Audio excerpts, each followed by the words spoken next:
Hello and welcome back to the channel. First of all, happy Valentine's Day. In celebration of Valentine's Day, I'm getting spanked by the Judit Polgar bots, with her ages and ratings shown on screen now. Yeah, 2400 at age 11.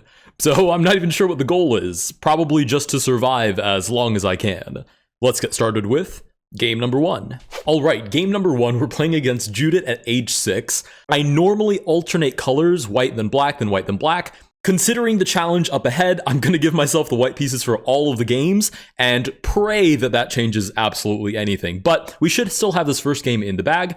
We'll go ahead and play pawn to d4. At this rating range, at least assuming the Judit Polgar bot plays like every other bot that we've played on the channel, it basically has to make a mistake relatively early in the game. You know, in the first 20 moves or so, you'll have stuff like this as well, where they move like the same piece twice. And all we have to do is just play very normal moves and eventually take advantage of those mistakes. We did have a little tricky trap there looking to grab b2, but we stopped it handily.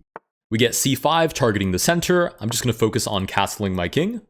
You'll need all of your pieces if you even want a chance of winning. Everyone at my chess club talks about Anatoly Karpov. I'd like to win against him someday. I think that's funny because she did.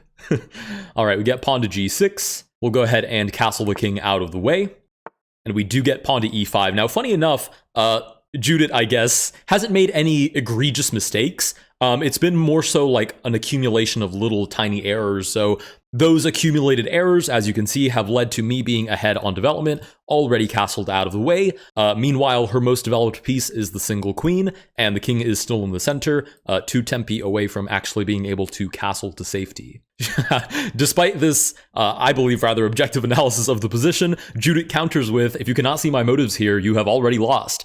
I'd imagine Judith's word is a little heavier than my own, but she is only 1350 here, so maybe not. We'll go ahead and take on e5, take advantage of the fact that the king is in the center. Had she taken back immediately, you know, there were ideas to win the queen there. All right, we get knight to c6. I could trade the knight. I strongly prefer to play knight b5 and take advantage of all of these weakened dark squares that I have very nice control over. The king is still in the center. We'll go ahead and drop a deuce, drop that check on the king, grab the rook, and we are already up material, kind of just like what I talked about earlier. At this rating range, although it feels a little bit tacky to play by that standard, at this rating range, it basically has to make a mistake relatively early on. We get rook to g8, so no attempt to trap the knight, so we can probably just run away with it. We'll pause to read what she said. Sometimes I like to play blindfolded, but my dad's friends really don't like it when I defeat them like that. Yeah, blindfolded is a fun party trick for people that won't take it personally when you win. Let's go knight to b6 and force the trade. Now that we are at material, obviously I'm going to hunt trades like a bloodhound. Anywhere that I can get a trade, I will take it, even if I lose a pawn in the process. I really don't care. I'm up an entire rook. I think I can spare the pawn, and I guess she thinks she can spare it too, because the bot doesn't even bother recapturing. My older sister Susan is a great chess player and an ever better teacher. I wonder if that's intentional. Let's go bishop to f3, target the knight. Knight actually moves out of the way. We'll defend it with our own knight. Maybe we'll get a trade here on f3. We don't. We get pawn to h5 instead. Meanwhile, Judit is continuing to brag about her chess abilities. Shout out. But I do think we have this one in the bag. In fact, we'll threaten checkmate here. So we finally get bishop takes d6, defending the knight, removing the c7 pawn, or rather the d6 pawn covering c7, which threatened that mating idea. I do find this relatively funny because this is probably the strongest move she's played thus far. It did a couple of things. It stabilized the knight in the center, it got rid of that very strong pawn controlling c7, and it helps develop the rook, which now controls e8. And the only reason I think the bot played that is because if it had played basically anywhere else, maybe minus knight takes f3, which is check, if it had played basically anywhere else, it was mate on e8. So I do find it funny that these bots play at their rating level, which is expected, until there's like a mate in one threat, and then they whip out grandmaster level moves to make sure that there is no mate in one. At the end of the day, it is, you know, just a bot. We'll go ahead and target the bishop, which does slide back, bring the rook out to the center. Not really looking for anything specific, just bringing my pieces out. We do get a trade. It makes our pawn structure rather ugly, but again, we're up a rook, we can afford it, and we have this nice discovered check hitting the rook on e8. The bishop does take. Had the bishop not taken, had they played king to d8, we did have rook takes e8, which is mate in one, but the bishop does take, so we'll pick up a second rook. I'll sack my rook for this bishop, and I will see you guys after this quick conversion. The only thing I have to do is take the rook, capture all of her pawns, and then promote my own pawns and grab that checkmate. And in celebration of a type of checkmate invented by John Bartholomew Ladder in 1801, we do in fact finish the first game with Ladder's mate. Let's go to move on to game number 2. All right, next up we have Judit at age 9, where she's rated 1900, and realistically, this is probably the last bot that I have an actual chance against. We do get knight to f6. She says I went undefeated on my way to winning my section of the New York Open. I cannot say the same. So I will humbly just develop my pieces, and if I can make it out of the opening A-OK, I think I have a pretty good fighting chance. After that, chess players around the world knew my name. Knight to c6, this is a pretty standard opening. Everything is very symmetrical. We'll go directly for the trade. She says, I like your style. What, snoozy, trading off pieces into an endgame? I'm glad you like it. Okay, I could definitely take, but then I invite knight to e4. And usually I prefer my opponents allow that for me. So I'm going to play c3, and then something like queen e2, knight e2, just keep developing my pieces. Okay, she finally does take, so we will take back. Bishop to d6. I, like I just said, do like placing my knight on e5, and we'll bring in reinforcements just in case. She says, I've got my eye on you. Knight to e4. Well, mistakes happen. Never tell your opponent that you've made a mistake. Sit there menacingly, staring them down, and start to laugh if they go for the obvious mistake that you've made, so they think that maybe there was some idea behind it. However, that is risky, because if they do take it, then you look like a fool after. But, you know, it's a gambit. This is chess. You can do gambits. We get knight to e4. I think I could just take that. Should just be a free pawn. Obviously, the 1900 ELO bot is going to have more subtle mistakes, like, for example, a little free pawn in the middle of the board, than the 1300 bot, which was, you know, an array of misguided opening moves and then just straight up material loss, etc., etc. We'll move the bishop back, target e6. Rook shuffles over. Honestly, I'm just going to castle out of the way. We should be able to convert this endgame. We'll play a3, looking for c4, but not allowing knight to b4. What on earth is that? Even she's not sure about that. I concur. What was that? Let's play h4 and challenge that right away. Opening up the king side, only the best. I'll take your word for it. I'll just slide the queen back, sure. And she does take on h4. I guess there's just no fear of the king being potentially weakened. We'll play bishop to f4. I no longer have that pawn advantage. Oh, there it is again. Now I do have a pawn advantage. King shuffles over. Okay, so we're both going to fight for this g file. Makes sense. I do still think I have an advantage because I have this nice bishop that can look down these weak and dark squares. The knight, however, kind of sits outside of the scope of the attack. We'll go ahead and trade off. Because my rooks are connected, I'm also faster in getting over to the king side. She doesn't have that luxury at the moment, so she sacks a pawn instead, which I happily accept. That's an interesting move. Is it? It was a free pawn. I liked the free stuff. You give me a free pawn, 9 out of 10 times, I'm going to take it. Now, how to continue this attack is the question. e4 looks really interesting. I think I'm just going to throw that on the board because I just want to get my queen involved, and I don't see an easier way of doing that. Oh, rook to f8 is actually kind of annoying. Should I take? The rook takes back. Oh, maybe I just take and then we simplify it into an endgame? I think I can win that endgame. I don't know, maybe Judit will completely finesse me, but I'm pretty sure I can win this. We'll go ahead and just take the queen, pin behind the pawn. We don't actually win any material, it's just a totally fair trade. We grab a rook, we lose a rook, we grab a queen, we lose a queen. King does take back, bishop versus knight in an open endgame where we're up 2 pawns, 2 of them being passed. Seems promising, at least. Let's go bishop back, and I'd like to reinforce this pawn so it can become a protected passed pawn. Those are like the ultimate type of pawn you can have, besides just a straight up already promoted pawn. So it looks like she's going to reroute the knight to stop, to sort of plug this pawn on e5, which is a very sensible idea. King does move forward, possibly looking to get in the mix, but it is completely blocked off. So not a lot of potential for the king to slide in on the king side. We do get b6. Now, how to continue to make progress? I'm kind of thinking just like bishop to e3 to defend the pawn. This knight is completely controlled by the bishop and I guess its buddy, the pawn on f4. If the king does come in and grabs this pawn, I'm okay with it as long as it means that I also get in on an attack of my own. We do get b5. We'll slide to b3 first. I don't want to allow c4 and then have my king blocked out. Oh, we get c4 anyways. I do have to take.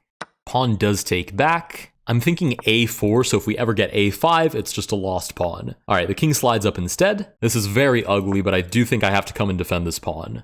Okay, the king does slide back, which I'm happy to see. Eventually, we should have zugzwang somehow. Shouldn't we? Shouldn't this still be winning? Let's slide our own king over. Right, okay, maybe we'll come in on the king side instead, because we should be able to push her back. That shouldn't be terribly difficult. And the more I looked at the position, the more I realized I was cut off on the queen side. So it actually made more sense for me to come in on the king side as well. We'll push our own king up. Nice, we do get a5. If I come in with the bishop now, the knight takes on f4, and I really don't like that. So I'm actually going to walk all the way back. No shame. No shame. When you're playing chess, you cannot have any of that. Slide the king back now that f4 is defended. a5 is a guaranteed loss for black. Go ahead and pick that up. Always say thank you when your opponent gives you free material. Knight does slide over. Oh, knight takes a4. That's what I get for being snarky and cynical. But I do have this really nice resource bishop to b6. Knight t4 is the only move that I think here is reasonable, but she does in fact take back. And then I have bishop d4 defends the pawn, stops the knight from retreating. This looks really promising for me. Right, king comes up. Now we have two different pawns, and I don't think the knight is in any universe in time to stop both of them. So this should just be a pretty straightforward promotion. The king can't stop both of these pawns. All right, we get a knight sacrifice because, I mean, at this point, why not? We'll push again. We'll make sure we're not getting setting up a stalemate here for Judit. We promote with check, so it definitely cannot be stalemate. She notices that this is not looking good for her. Very observant. We'll play check. I need to stop being so snarky. I'm happy it's Valentine's Day, but I promise I'm not in a snarky mood. It's just making me giddy. All right, we'll play check. Queen to g5 is mate. All right, with that, we do defeat Judit Polgar at age 9, apparently with a brilliant move. Feel free to drop in the comments what you think that brilliant move was. Let's go to move on to level 3. All right, as I said I would, I've given myself the white pieces. Level 3, Judit is now age 11 and rated 2400. At this age, she defeated her first grandmaster. Something tells me she is going to wipe the floor sparkly clean with me.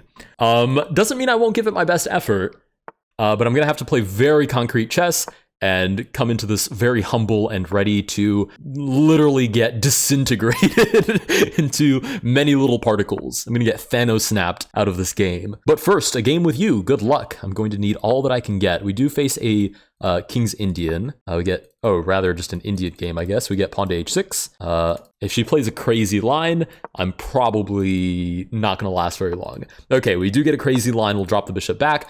Because usually when bots play these really unorthodox positions, these types of positions, especially against bots, demand precision. And when the bot is rated 2400, it's going to be precise. I can't necessarily purport the same for myself.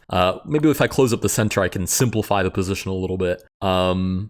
Actually, I think that worked out kind of nice. I also think I'm definitely going to castle kingside, or rather queenside, because I think walking into this potential attack by, again, a 2400 bot is not a wise idea. Maybe the other thing I can do is sort of, what? Wait, no, the audacity. Wait, there's no pawns in front of your king. All of my pieces are positioned to attack the king side, and there's bait on g4 waiting for me to trade off. Yet you state that you take chess very seriously. I'm feeling, okay, I don't want to say anything and then get my butt handed to me, but I feel pretty good about this. This is exactly the kind of position that I enjoy playing. Of course I'm going to take. That's a no-brainer.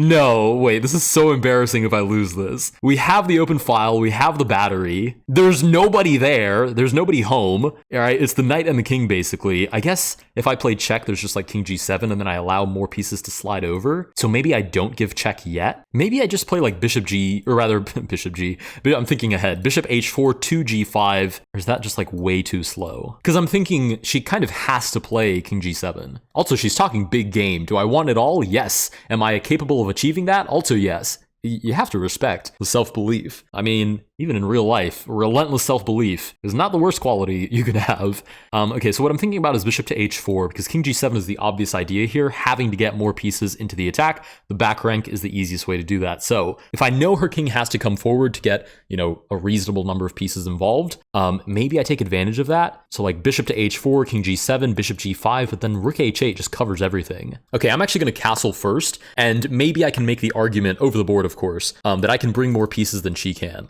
Let's go a3. Definitely not going to invite knight b4. Right, we do get king to g7, and maybe I can do this trade. I need to weaken more squares. Rook shuffles over. I was kind of hoping she'd take, and then I'd get the queen in. I've just now admitted to playing hope chess, which, again, against a 2400 bot, maybe not the best idea. Okay, what if I take? That seems promising. It's good to take risks, but not like this. I take on d7, and then my queen definitely gets involved, right? I hit the knight, I hit the pawn. I mean, knight to f6 is maybe fine. That's what she goes with. We'll play knight to e4, try to remove the knight. We're trading off a little bit more than I'd like. Let me restate. We're trading off way more than I would like. Queen g5 just walks into queen g6. If I move the queen back, rook h8. Yeah, this bot is just extremely precise. Is there anything I can do here? No. I mean, not in a bad way. It's not like I'm losing, but is there anything I can do to continue the attack? Doesn't seem to be the case. Okay, we'll toss in the check. Hunting for my king, I see. That's usually what I'm up to, if you read the username. Queen to g6. I suppose I should take just for the tempo. She either doubles her pawns, or she moves the king forward, which means I can grab the open file, and there's no king to support her own rook in coming over. Okay, we trade off knights, sure. Now, really, this open file doesn't mean all that much, because I can't penetrate. Well, now I can. I just have to move the knight back. Wait, this is interesting. Okay, she's getting her knight involved. I guess this doesn't matter because of king g6. Boots the rook, defends the pawn. It's actually kind of looking a little drawish. We'll play king c2, hold down the knight. I was just going to say boot it out, but then if I do, the rook maybe could get involved. But I don't think that's a big deal, unless they're going to play like knight to a4. But even then, the king comes up, and we boot that rook out from a4, so I think I'm okay with that. Okay, so they go with knight d7 anyways. Let's go knight b5, target c7. Definitely do not intend on playing this passively. Ooh, nor does she. Careful, chess is not a game of luck, unless you're playing dice chess. Okay, knight to c7, rook shuffles over, the knight is vamoosh. So, question is, do I take now and then retreat, or do I just retreat right away? I think I retreat right away. On the off chance that the pawn takes, I do take back. That knight looks amazing on that square. But of course, she will not allow this. She's looking to trade everything off, I suppose. Also controlling e4, so I can't just give check and force the king back. Maybe I should take and create this outside pass pawn. I do want to create imbalance in the position. I have zero interest in drawing this. I want to either win or get convincingly defeated. So let's go ahead and create this outside passed pawn. Right, it doesn't get more imbalanced than this. We have a 4 versus 3 sort of pawn situation over here, and then we have an isolated but passed pawn on this side of the board.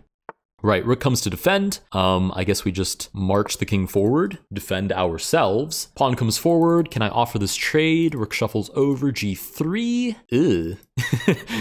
Doesn't look great. We'll bring the rook in instead, hit the bishop, which does slide up to g5. Now that feels a little bit better. So we'll play bishop to h4, get that trade. I don't want my bishop to just be a sitting duck that's going to get harassed by all of her, pawns over here. Okay, we'll slide the king over. If I actually finesse an endgame out of a 2400 bot, I'm going to be hype. But it's not looking promising. We're getting targeted over here. If I push the pawn, there's check, but I always defend. I have to keep this pressure on her, or else she's just going to annihilate me on this side of the board. So we'll push the king, looking for b7. Sure, we'll move back because I'm still threatening b7. The king defends. d4 will trade. I don't want to lose the pawn on e3 for no reason. She has successfully created her own passed pawn, but I am looking to push mine as well. Pawn to d3 will slide up, looking to force this promotion. Oh, she does the same. But I go back, and I stop it.